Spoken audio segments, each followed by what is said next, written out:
હરિઓમ વિદ્યાર્થી મિત્રો, આજે આપણે ધોરણ 8 વિષય સામાજિક વિજ્ઞાન પાઠ બીજાના પ્રશ્નોની ચર્ચા આગળના વિડિયોમાં કરી હતી. આજે આપણે પાઠ 3 ના પ્રશ્નોની ચર્ચા કરીશું. એમાં પહેલો જ પ્રશ્ન છે, જોઈએ આપણે પ્રશ્ન નંબર 1. ભારતમાં રાષ્ટ્રવાદના ઉદયના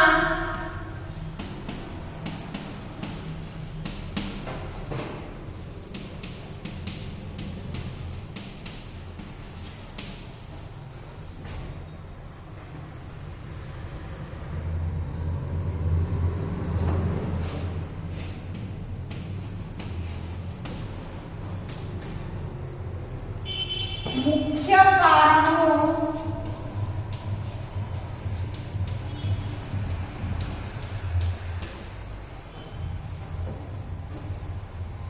કયા કયા હતા?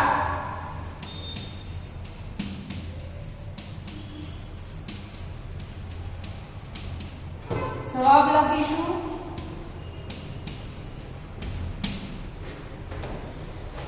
પહેલું કારણ છે રાજકીય કારણ, આર્થિક કારણ અને વાહન અને સંદેશા વ્યવહારના સાધનોનો અભાવ.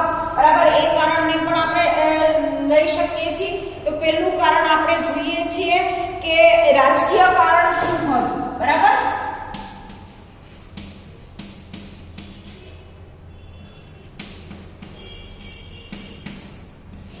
આ પહેલો પોઈન્ટ છે, એની અંદર પોઈન્ટ પાડીને લખીશું. 19મી સદીના મધ્ય ભાગ સુધીમાં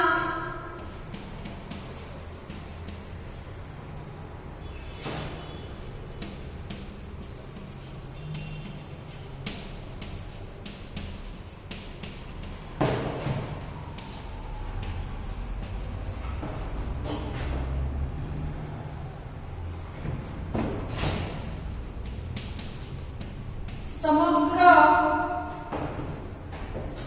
ભારતમાં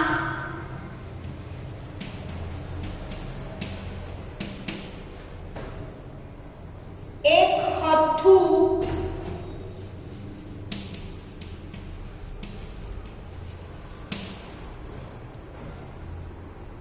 બ્રિટિશ સત્તા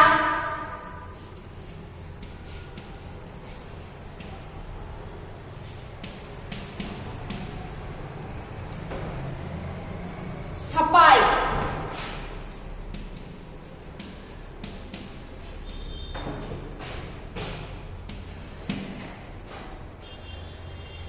દેશમાં એક સરખું વહીવટ તંત્ર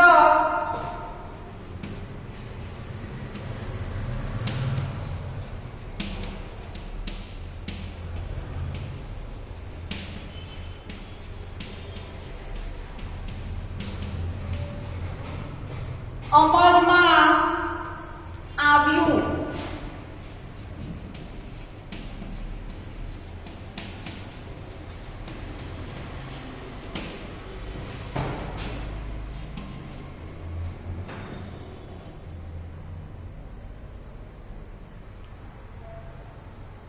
ભારતના લોકોમાં રાજકીય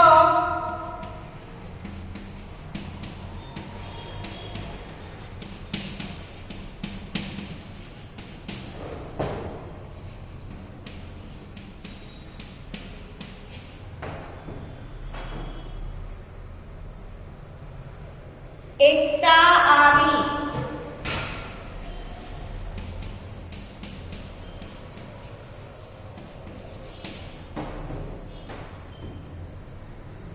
અને રાષ્ટ્રીય ભાવના જન્મી.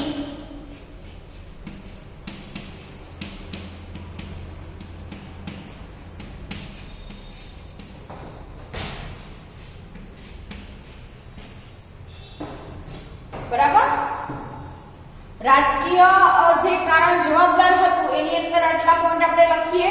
બરાબર, મારી સાથે સાથે તમે પણ ઘરે લખતા રહેજો. હવે આના પછીનું બીજું કારણ છે આર્થિક કારણ, એ જોઈશું. બરાબર,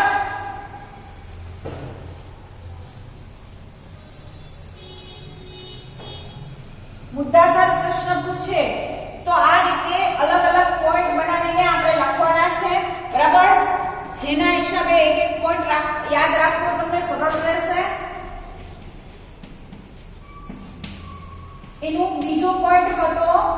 રાજકીય, પહેલું આપણે રાજકીય જોયું, બીજું પોઈન્ટ છે આર્થિક. બરાબર, એની અંદર આપણે જોઈશું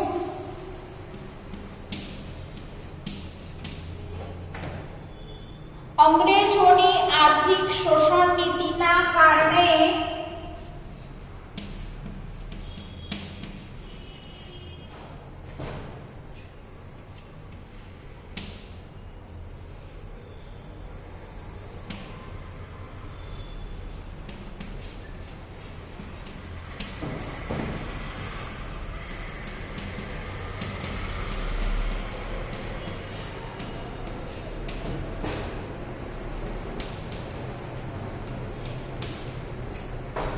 અંગ્રેજોની આર્થિક નીતિ એ આર્થિક શોષણ નીતિના કારણે ભારતનો કારીગર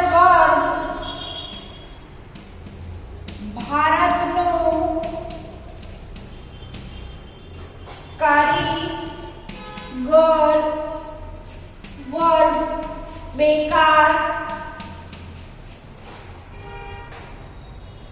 બન્યો.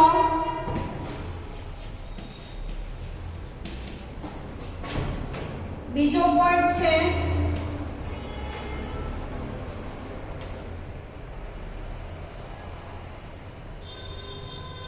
દેશના ખેડૂતો અને જમીનદારો પણ એ નીતિના કારણે એમ કહેવાય કે એ નીતિના કારણે દેશના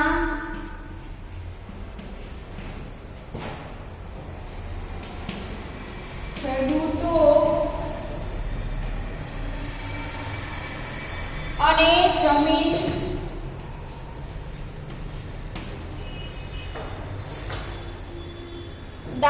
પણ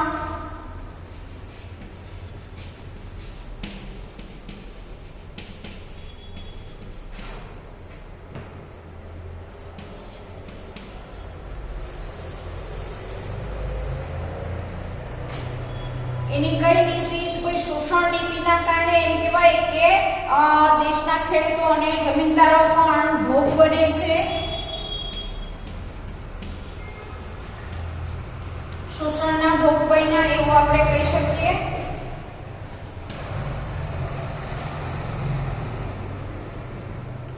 ભારતના ભોગે ઇંગ્લેન્ડે સમૃદ્ધ બનાવવાની અંગ્રેજી નીતિને લીધે આ વર્ગમાં શોષણ પેદા થયું.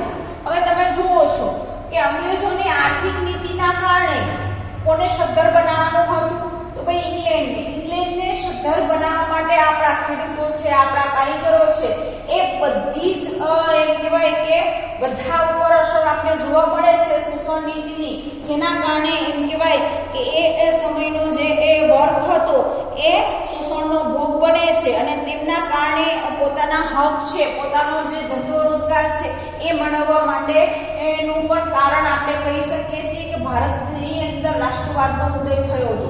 બરાબર, આર્થિક બાબતની અંદર આ પણ મહત્વનું કારણ બને છે આર્થિક રીતે. બરાબર, આ દેશના બે વર્ગો રાષ્ટ્રીય જાગૃતિ આવી હતી, એક ખેડૂત વર્ગ અને બીજા આપણે જોઈએ છીએ કે જે કારીગર વર્ગ છે, એ બે વર્ગની અંદર જે જાગૃતિ આવી હતી, જેના કારણે આપણે જે આર્થિક શોષણ અંગ્રેજો સામે ભોગવતું હતું એની સામે એમ કહેવાય કે વિરોધ થયો હતો. બરાબર, આગળનો પોઈન્ટ આપણે જોઈશું.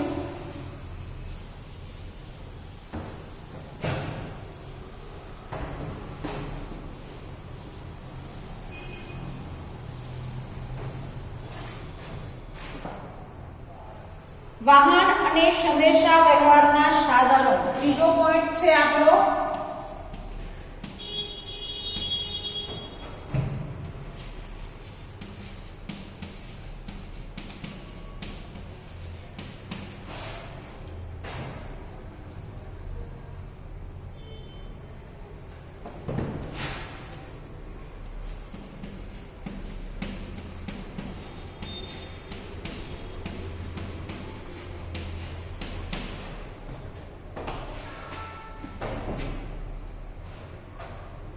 ભારતમાં રેલવે, તાર, ટપાલ,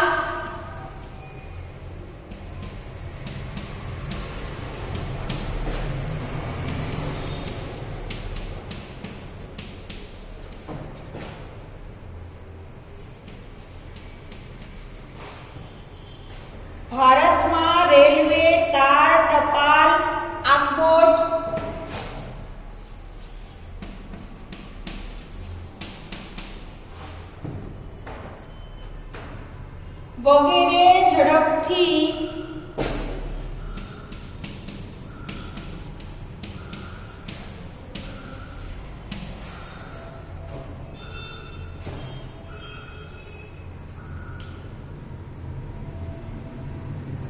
વગેરે ઝડપથી વાહનો અને સાધનોનો વિકાસ થયો.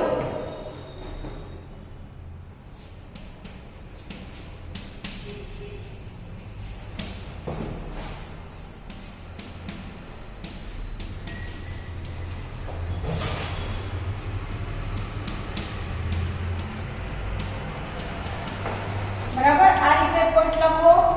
આગળ આપણે લખી શકીએ છીએ કે લોકોની અવર જવર વધી.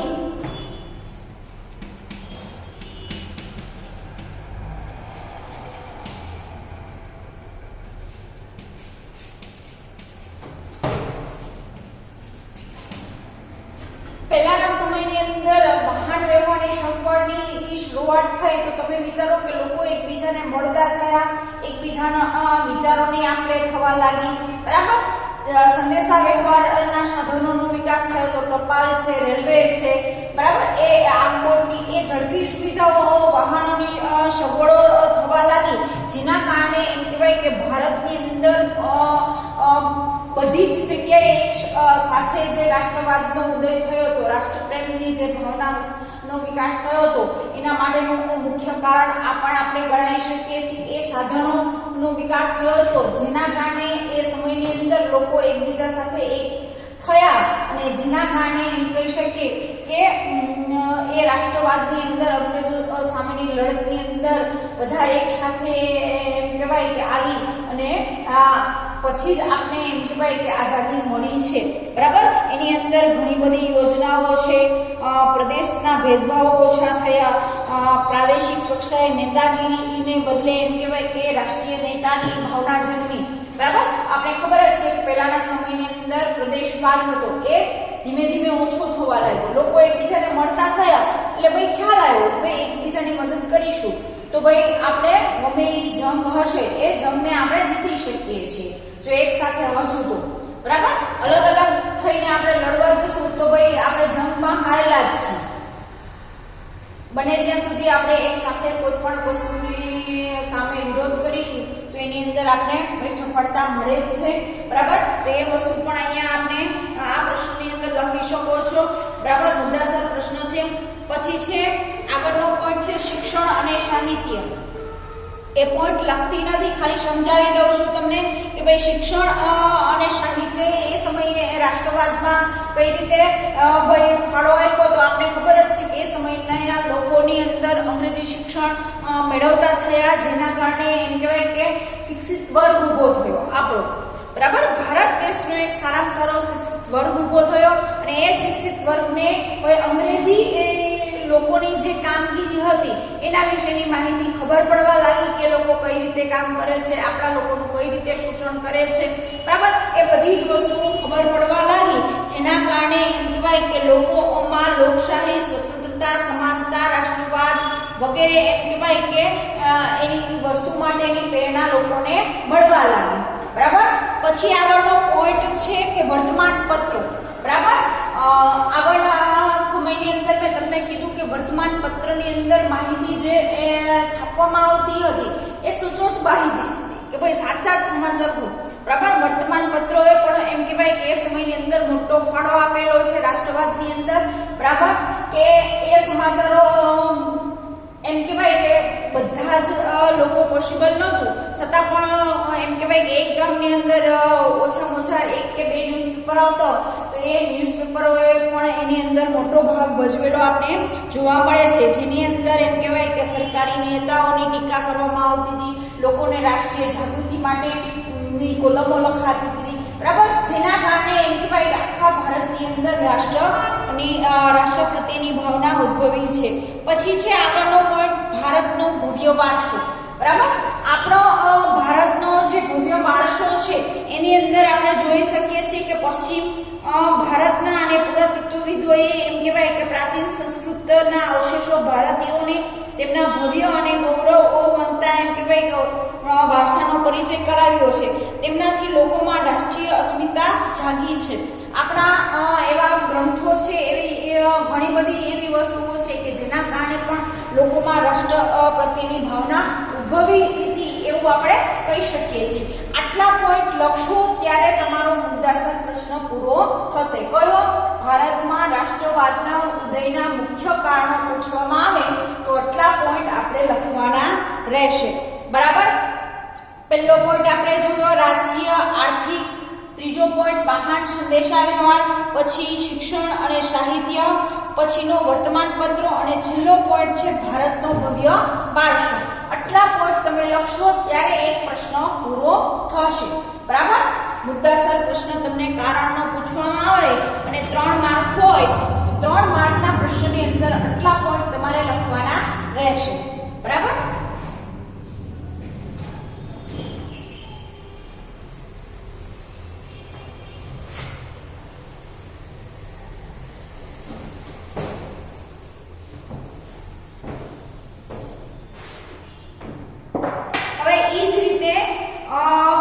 બીજું છે આપણે બીજો પ્રશ્ન, બંગાળના ભાગલાના શા પરિણામ આવ્યા?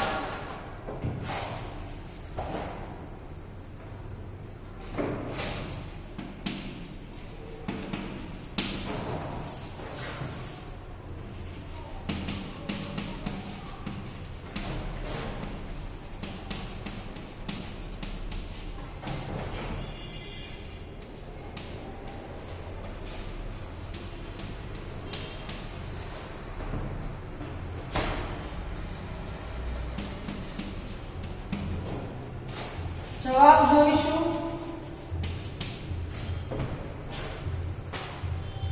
બંગાળના ભાગલાના વિરોધમાં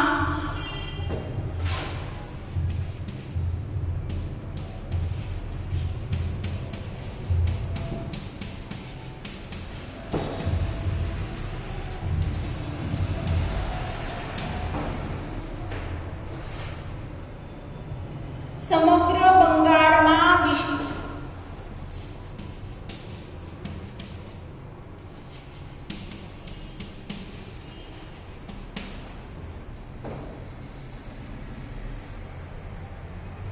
વિશાળ સભાઓ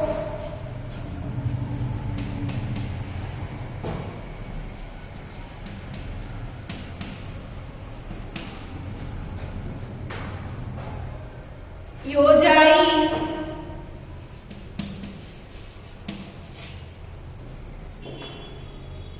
અને સરઘસો કાઢવામાં આવ્યા.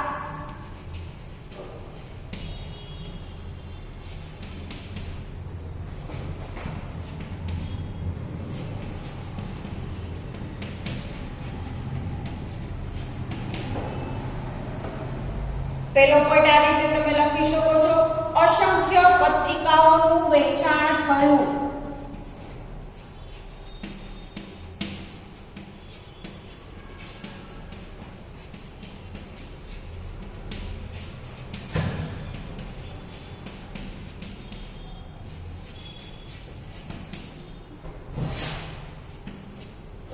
આગળ આપણે જોઈએ આ આંદોલનનું સંચાલન કરવા માટે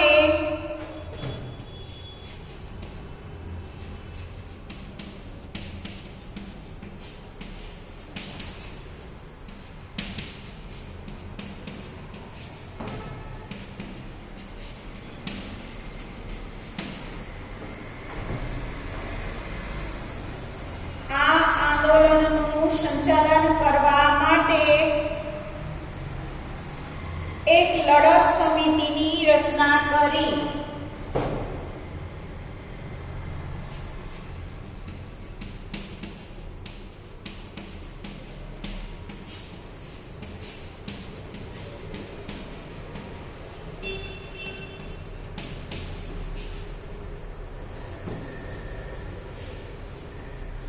આગળનો પોઈન્ટ એમાં સુરેન્દ્રનાથ બેનર્જી, બિપિન ચંદ્રપાલ, રાસબિહારી ઘોષ, અરવિંદ ઘોષ વગેરે મહાન નેતાઓએ ભાગ ભજવેલો હતો. બરાબર. એ મહાન નેતાઓના યોગદાનથી એમ કહેવાય કે બંગાળના ભાગલા ના જે પરિણામો આવ્યા હતા એની અંદર આ નેતાઓએ પણ એમ કહેવાય કે બંકિમ ચટ્ટોપાધ્યાય છે આનંદમઠ નવલકથાનું, વંદે માતરમ ગીતનું, નારાબાજી, આ બધી જ વસ્તુઓ એમ એકતાની ભાવનાનો આપણે એમ કહેવાય કે ઉત્પન્ન કરે એ વસ્તુ અહીંયા સ્પષ્ટ રીતે આપણે જોવા મળે છે. બંગભંગના આંદોલનમાં મુખ્ય 3 જ લક્ષણો હતા: બહિષ્કાર, સ્વદેશી કાર્યક્રમ અને રાષ્ટ્રીય શિક્ષણ. બરાબર. 3 કારણ આપણે જવાબદાર ગણાવી શકીએ છીએ. સ્વદેશી એટલે કે ભાઈ આપણી જ વસ્તુઓનો ઉપયોગ કરવો. બરાબર. વિદેશી જેટલી વસ્તુઓ છે એનો બહિષ્કાર કરવો. એ બધા જ પોઈન્ટ આપણે અહીંયા લખી શકીએ છીએ. બરાબર. બંગભંગનું આંદોલન વિશે પૂછે કે બંગાળના ભાગલાના શા પરિણામ આવ્યા, એ કોઈ પણ વસ્તુ પૂછે તો એની અંદર તમે આ રીતે અલગ અલગ પોઈન્ટ બનાવી અને પ્રશ્નનો જવાબ લખી શકશો. બરાબર. વિદ્યાર્થી મિત્રો, મુદ્દાસર પ્રશ્ન પૂછ્યો હોય તો આ રીતે પોઈન્ટ બનાવીને આપણે જવાબ લખજો. બરાબર. આગળ પણ મેં એક લખીને સમજૂતી આપેલી છે, એ જ રીતે આ પ્રશ્ન પણ તમે ઘરે લખવાનો પ્રયત્ન કરજો. તો આ વિડીયોની અંદર અહીંયા સુધી રાખીશું. વિદ્યાર્થી મિત્રો, નમસ્તે.